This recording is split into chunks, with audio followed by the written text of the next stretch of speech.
You wanted the best. You've got the best podcast. The hottest podcast in the world. The Chris Voss Show, the preeminent podcast with guests so smart you may experience serious brain bleed. The CEOs, authors, thought leaders, visionaries, and motivators. Get ready. Strap yourself in. Keep your hands, arms, and legs inside the vehicle at all times, because you're about to go on a monster education roller coaster with your brain. Now, here's your host, Chris Voss. I'm Voss here for... Hi, folks. Chris Voss here from the ChrisVossShow.com. Welcome to the big show. As always, my family and friends, the Chris Voss Show is a family that brings you the most smartest minds, the most brilliant stories, entrepreneurial journeys, and all the different things you can learn from in life to make your life better. But we need you to do the one thingy there that we ask everyone to do. Refer to your family, friends, and relatives. Put your arm around them and say, you know what? You need to be smarter. Go listen to the Chris Voss Show. Subscribe now. Go to goodreads.com/Chris Voss, LinkedIn.com/Chris Voss, Chris Voss One, the TikTok, and all those crazy places on the internet. Opinions expressed by guests on the podcast are solely their own and do not necessarily reflect the opinions of the host or the Chris Voss Show. Some guests of the show may be advertising on the podcast, but it is not an endorsement or review of any kind. Today, we're going to be talking with Sean McCall. He's the Executive Vice President at Assurance Business Concepts, and we're going to get into it with him. He offers a unique perspective on corporate credit and alternative financing because, unlike typical financial experts, he's personally managed these complexities as a business owner. He provides a hands-on experience that allows him to share relatable challenges, practical solutions, and valuable lessons learned that directly resonate with fellow entrepreneurs and business professionals in your audience. That would be my audience, I guess, the way they wrote this. That they can provide real-world anecdotes and actionable insights into securing funding, managing credit, exploring diverse financing options, and making for engaged content. Welcome to the show. How are you, Michael? I am doing fine, sir. How are you? I am doing excellent. And give us your .coms. Where can people find you on the interwebs to get to know you? A couple of places: assurancebusinessconcepts.com and McCallbusinesscapital.com. And then, I give my phone number? Someone can text me. Yeah, if they sure. want to. Yeah, I don't mind. That's 404-431-1263. And send me a text. Always have it with me. I'll answer or call you right back. And then, do you want me to call you Michael during the show? I know your full name is Michael Sean McCall, or do you want me to call you Sean? Just Sean's fine. Just Sean. Okay, sounds good, Sean. All right, so give us a 30,000 overview. What do you guys do there at the company? We help small business operators separate their personal finances from their business finances. And what it looks like is, a small business operator, say it's a plumber, they get really good at their job. They bust out and start their own business, but they need, supplies, all the things you need. Well, they start guaranteeing things with their social security number. They've got their EIN. And as you go down the road, next thing you know, you've got commingled funds. You have business expenses tied to your personal tied to your business. And you want to keep those wallets separate for a whole bunch of reasons. Pierce the veil, right? The corporate veil. Yeah, that's right. Yeah. And, Chris, a lot of really smart people out there just miss that, and I didn't know. And so that's what we do. And then we paired them up with funding if they need it on the front end, because it seems like everyone we meet with, they need capital almost immediately for something. So we have that ability. And then once we get that handled, if they need it, then we formulate the plan to get them, with a solid credit rating so they can get most, if not all, of their business funding done through the business and not through them. Is it usually people that have that are your clients that struggle to, maybe they don't have quite perfect credit, or banks aren't in their up their alley? Sometimes, most small business, medium business owners have around a 720 personal FICO score. That's just a national average.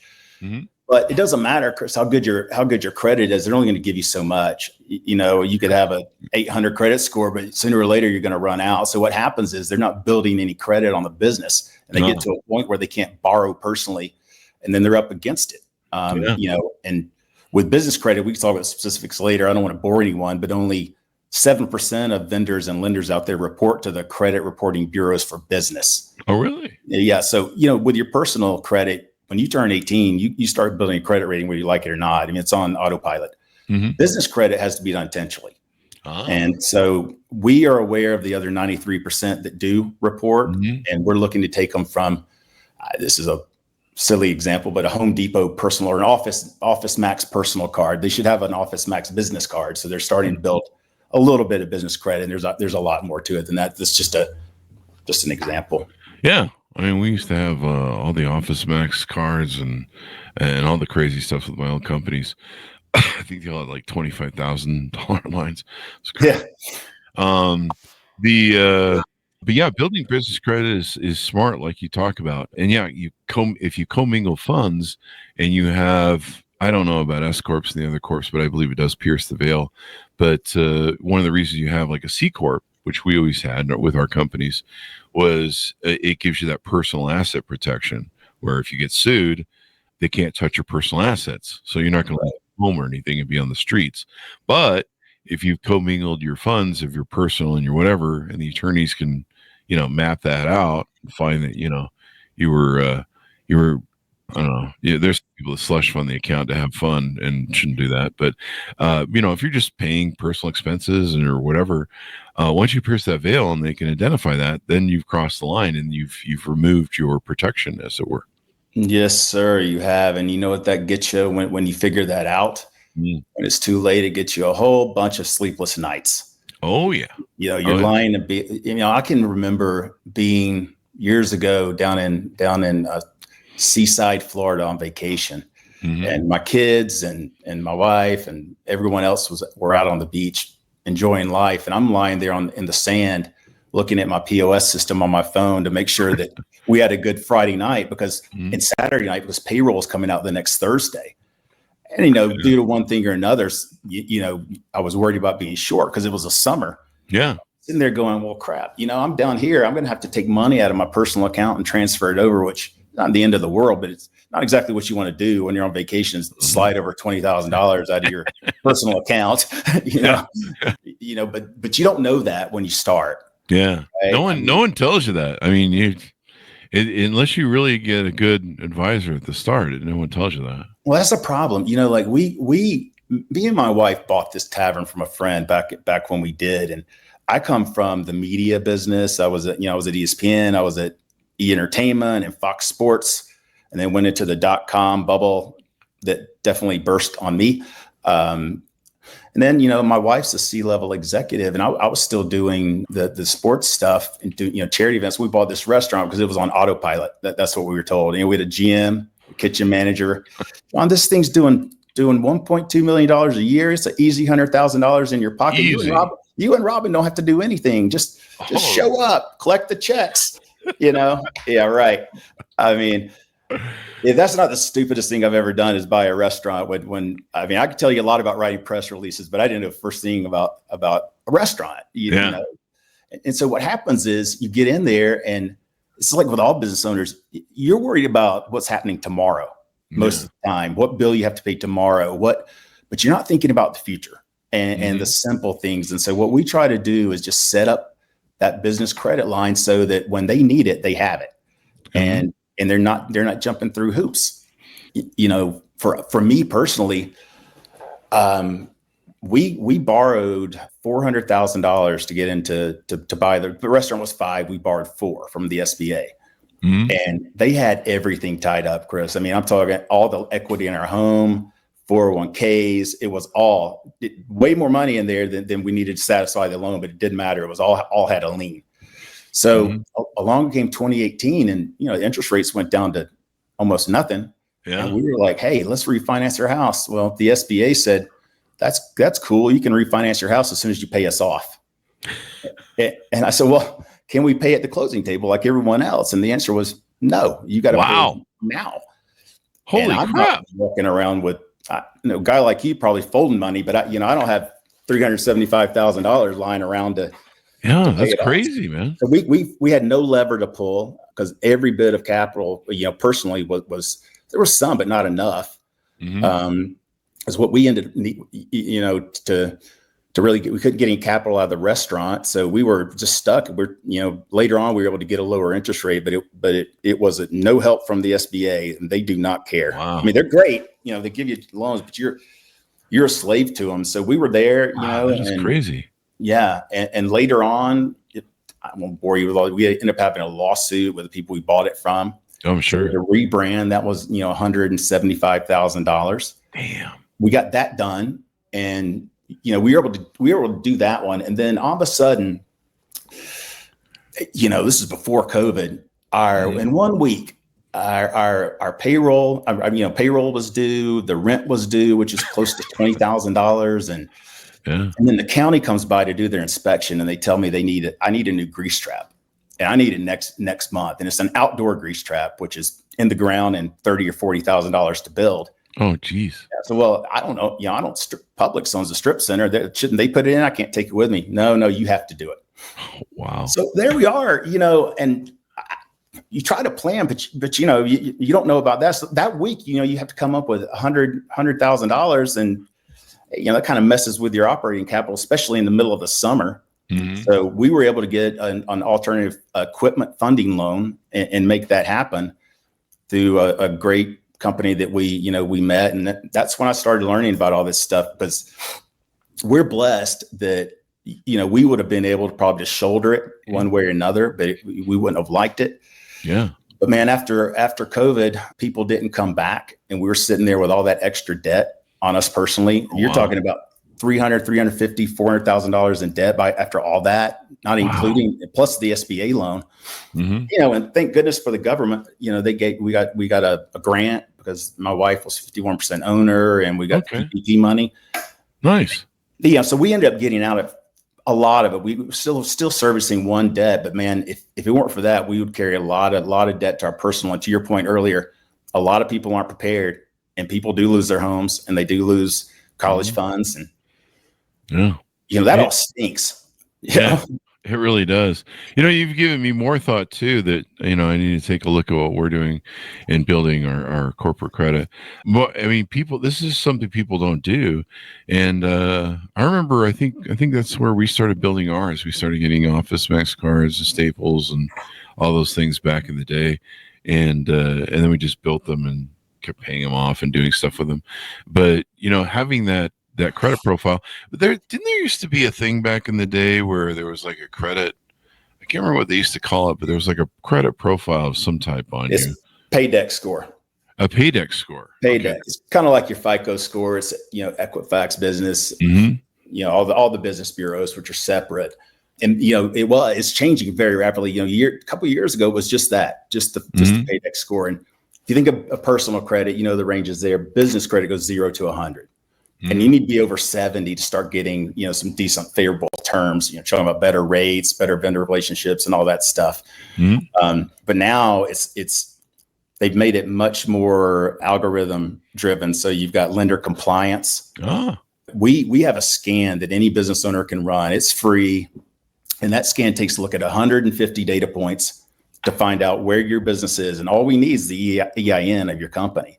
Uh-huh. It's going to tell you where you are compliance wise. It's going to look at your credit history. It's going to look at your scores, and it's going to look at your bank rating. And there's another rating called the SBSS, which is a private language between the banks. So you have a score. You need to have over a 160 with the business bank rating. Good luck figuring out what it is, but you have to have a low 5. So when you look at, we did 1,000 scans, and 10% of them came back fully compliant. Mm-hmm. And, we're not rocket scientists. This is proprietary software that's been around for 15 years, and it identifies everything. It'll give you what kind of loans you can get right now, everything from a line of credit to MCAs to you name it. And then if they need that, we'll walk them through that. But then they're paired with a personal credit, analyst who walks with them, does a deep dive, because every case is different, right? You're in a different spot than me, and so on and so forth. So that's how it works. So the potential clients that are out there, entrepreneurs that are out there, do they I mean, is the time, should they be waiting until they really need money and a loan to talk to you, or should they be talking to you ahead of time to try and, start building what you guys call being bankable? Tell us what that is. Means it's a SAT word for being able to be approved for a loan. Nah, that's the same term women use for me on Tinder. They're like, "Are you bankable?" And I'm like, "What does that mean?" I failed both of those. So it's the ability to go to your bank, your local bank, and get a traditional line of credit, right? And if you can do that, this is how I hope you could tell that I'm honest. If you can get if you can get that kind of loan, please go get it. Run, go straight to it and get it, because there's a couple old sayings. Fast money's not cheap. Cheap money's not fast. That's usually what I hear on Tinder too. Yeah. I don't know what that means, but it's speaking of dating, business credit and business loans are just like dating or anything else. You can't be too available. If you have a high business score, the best time to get a loan is when you don't need it, because everybody wants you. It's true. It's true. I remember the famous story, if you don't mind me interjecting this to make your point, but there's the famous story of how Ford, I don't know why, if they saw something coming, but they took out like $1 billion or $2 billion loan as a slush fund just for shits and giggles right before COVID hit. And hold on. This is in 2008 when the market crashed, and they taken out a loan to have a slush fund. I don't know if they saw the shit coming down the pike or why they did it, but they did it. And I don't think they had the foresight. They were just kind of like, it'd be kind of nice to have a slush fund of like $1 or $2 billion. Mm-hmm. And that was the thing that really helped them survive the 2008 crash, where GM and Dodge or Chrysler had to go to the government for bailout. Ford was able to weather it because they just had a rainy day fund. Yep, that's right. That is, you could pretty much be the CEO of our firm, because you're saying the exact correct stuff. And with those types of things, especially with alternative funding, we had a client the other day that they were worried about upcoming tariffs, and it's their slow season. So they wanted to buy as much product as they could now before they anticipate getting tariffed on it. Yeah. So they got a loan that is you hear of AR loans, right? Accounts receivable loans. In a lot of, builders will take those out because someone might owe them money for 120 days, but they've got to do their next job. Well, there's a accounts payable loan for the same thing. Mm-hmm. So I think that was $175,000. The bank paid them the $175,000. They got the product, and then they have a small payment on that product.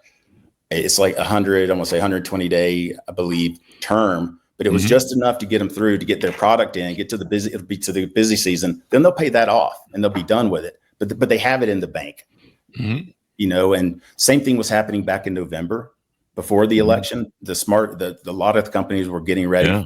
They thought thinking about it now or back then. Mm-hmm. But man, everything. One thing you can count on, and this, if you own a business, you're going to need money at some point. Yeah. And I remember like the day we got that business, I was so happy. And I called our CPA, and he was the guy that had been doing them. He said, "Sean, whatever you do, get a new marketing person, change the menu, do whatever you think. But trust me, brother, don't mess with your finances." Yeah. It's like, you don't have to hire me. You don't have to keep me, but please, for the love of God, hire somebody. Yeah. And we kept him, and he's an awesome CPA, but he didn't know anything about business credit. He didn't tell us about it. Mm-hmm. When COVID came, we had to figure out PPP all on our own. Oh, wow. So we ended up losing our restaurant. We walked away after COVID. Yeah. And it was just, we had insurmountable debt.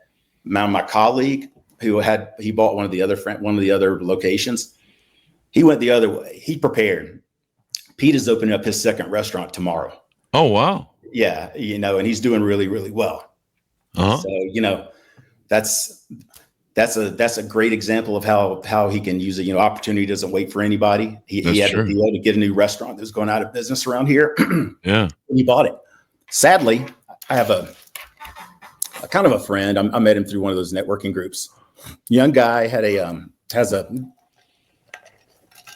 a pet grooming business, where they come to your home, mobile grooming. Just up and started 2 years ago. I tried to get him and his partner to start this program. They didn't do it. And this past Thanksgiving, their van was hit by a driver that was uninsured, and their insurance just paid off their one van. They didn't have enough money to get another one. Their credit's shot. Oh, no. I've been trying to get him a loan for 6 months. And I just found out today the last hope I had was a denial. And there's, even with the alternative lending, you need to have at least $30,000 a month in revenue, and you have to have assets, and his assets were gone. So I feel terrible about it, and things can go wrong, but always prepare. Yeah. In advance. Always prepare. And that's a really good, smart thing. Like we've had business brokers on the show that have talked about, I remember a few years ago, I always built companies for empires. So I built them. I hope that they'll last forever, but I've kind of learned over a lifetime that things don't always last forever.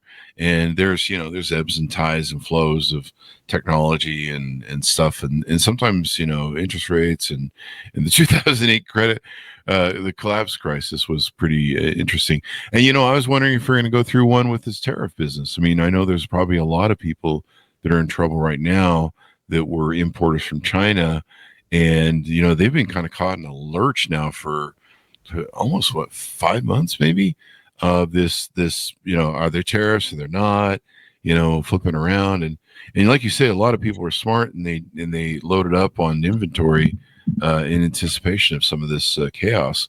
So describe for me what you guys do. I'm looking at your website, and you guys have a process that you do when people work for you to become bankable. So for those out there, kind of give us at least a kind of a rundown overview of how you guys make me bankable, or, a client prospectively out there in the field.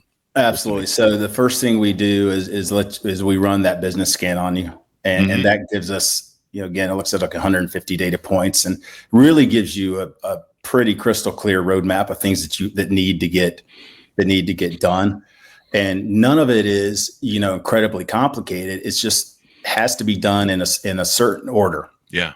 And with certain vendors. And we're fortunate that we have, we know that we have that knowledge, and we have the relationships with the lenders to be able to tell someone like you that, we're not going to ask you to apply for something we know you're not going to get approved for, because we know all the underwriting guidelines, and it's a process. Nothing is too good to be true. It is, right? I mean, it takes 6 months to do. Yeah. So 6 months process on average then. I saw an ad yesterday on LinkedIn, or somebody posted that they're selling shell corporations, aged shell corporations. Wow. So you can buy a 10-year-old company, and the pitch was, hey, you'll get it. You'll inherit their trade lines and some creative language, and you can go apply for a loan with all that history.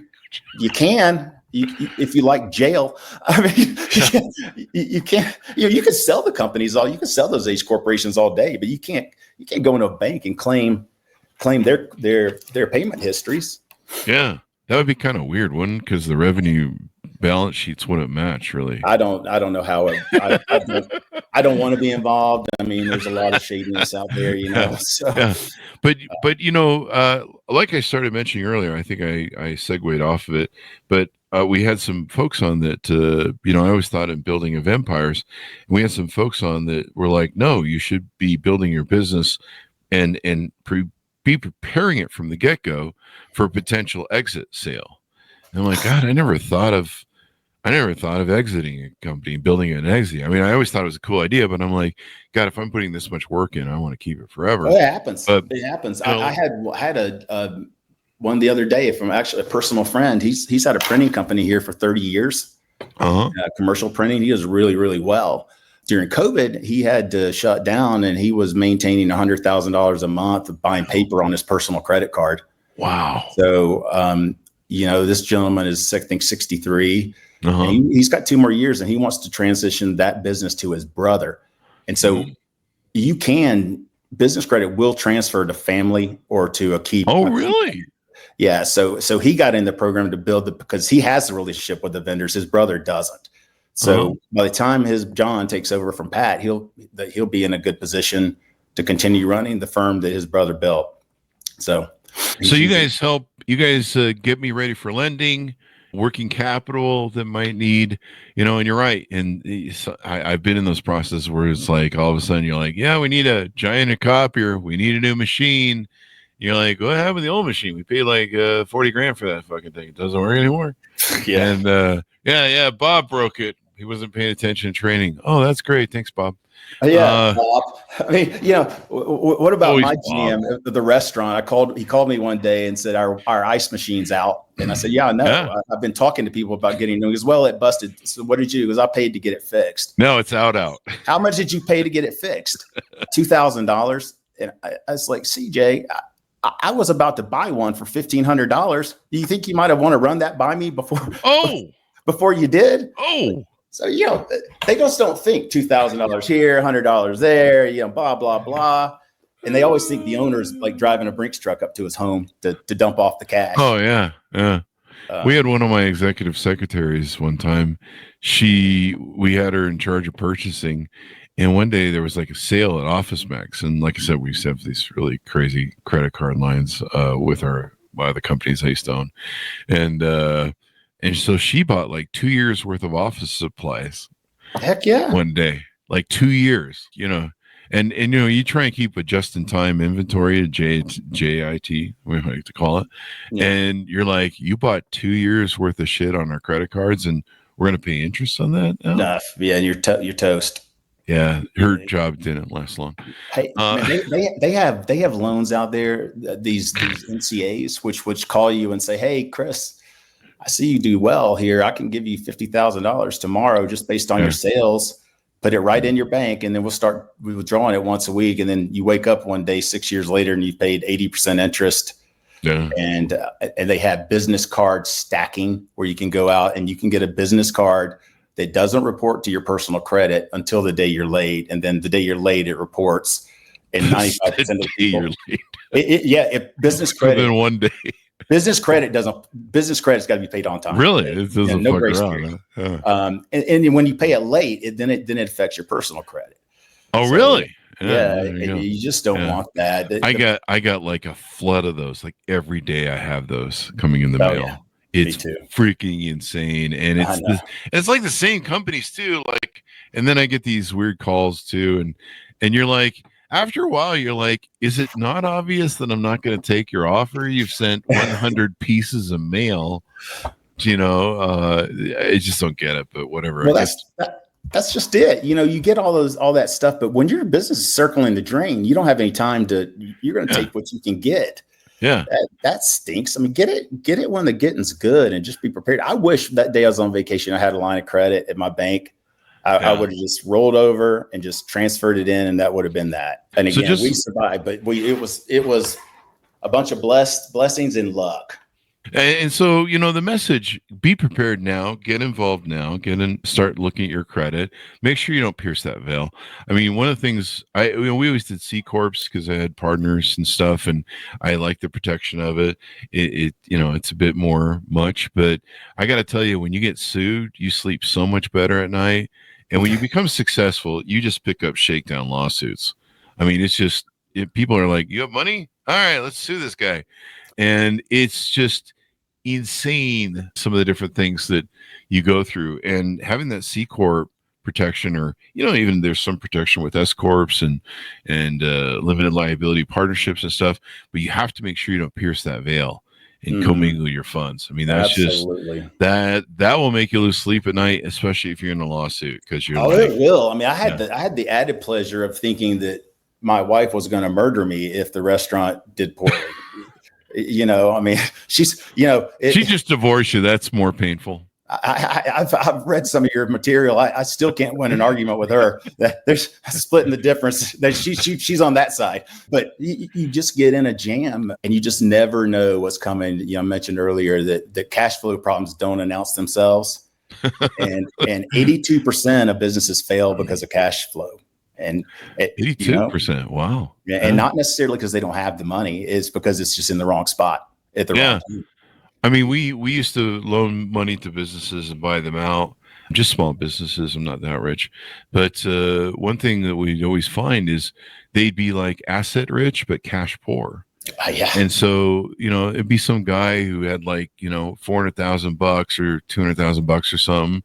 And he went and bought a business, but he went and got like grade A office, spend, it's, and then, so I'd be like, you're at the highest, do you know you're at the one building in town that has the highest square footage of cost? Like, you just went right for that.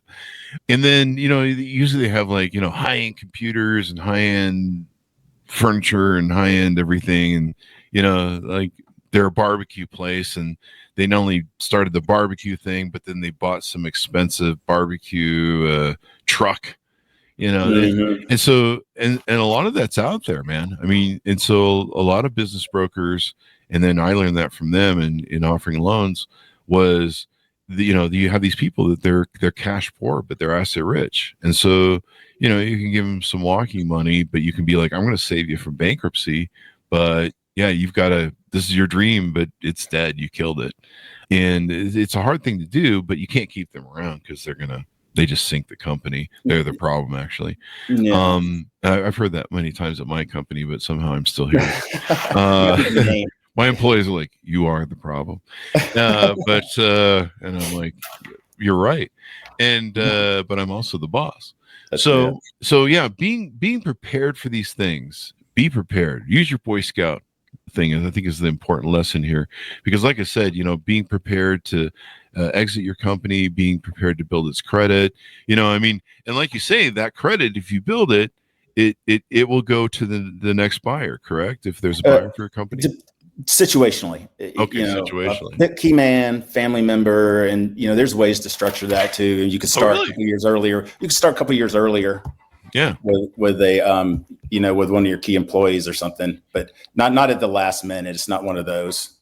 So as we round out, give us a final pitch out. How can people reach out to you? How can they get to know more? I think we've established that, trying to plan ahead for this and get data and information is probably really important. The worst thing you could be is have that gun to your head and you're willing to take anything just to stay afloat or make payroll. And, you take some crazy, stupid high interest loan. Yeah, I can make it easy. We're getting short for what we spoke about earlier, but it's very, very simple. It's, the easiest time to get a loan is when you don't need it, and I understand. I really understand, because I bought a restaurant coming from sports and media. I knew nothing. So I was more worried about trying to figure out how the ordering worked and things like that than thinking about business. I mean, I had a brand new loan, money. I thought all that was locked up, but it wasn't until it was too late. So I would say, don't wait. And always remember that the best time to get one is when you don't need it. And there's what an old Asian ancient proverb that says, best time to plant a tree was 100 years ago, but if you didn't do it then, do it today, kind of thing. Exactly. Yeah. That's it. To reach, the best thing to do, I would encourage everybody, take 5 minutes, send me a text at 404-431-1263. I'll get back to you. I will run that scan for you. There's a no obligation. That'll actually get you in the system, and you can see where you need to shore up, and you can do part of it on your own. Before you hit a paywall. Mm-hmm. And I can also pull your business credit report to let you know where you are. And none of that, that's all, complimentary. And I see it all the time. Somebody will tell me, "Oh, I'm good. Then I'll pull their credit report, and they're at 25 with a $1,500 limit. And, but they're doing $2 million a year, but they've been around for 15 years, but they've not been building any credit. Yeah. So that's it. Just reach out, take the time, make it. No one has time. You got to make it. Well, thank you, Sean, for coming on the show. We really appreciate it. Thank you very much. Yes, sir. It's been fantastic. Thank you for the time. Thank you. And thanks, Sean, for tuning in. Go to goodreads.com/Chris Voss, LinkedIn.com/Chris Voss, Facebook.com/Chris Voss, Chris Voss1 on the TikTokity. Be good to each other. Stay safe, folks. We'll see you guys next time. And that should have us out.